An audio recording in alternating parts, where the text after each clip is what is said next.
proceso porque xa o claustro non aprobou. O BNG de Taboada pide ao seu delegado que concrete con que aumento de medios de vixianza pensa atallar a vaga de roubos na vila.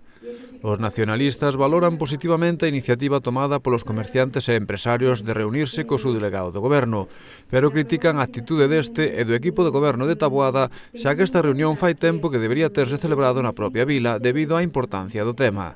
Por iso aseguran dende o BNG que os veciños continúan agardando que o subdelegado e o alcalde acudan a Taboada a explicarlles en persoa cales son as medidas que se están tomando e cal é o incremento de medios persoais e materiais con que se pretende atallar este problema de inseguridade. Segundo os nacionalistas, ata de agora non se apreciou ese interese por solucionalo. O BNG entende que o subdelegado debería amosar un maior interese polo asunto e acudir onde están os problemas, e non só vir cando hai inauguracións ou celebracións.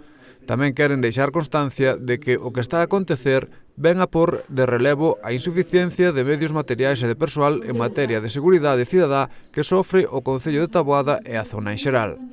O BNG agarda que as autoridades tomen en serio o problema antes de que vaya a máis, debido aos prexuízos económicos que está a causar.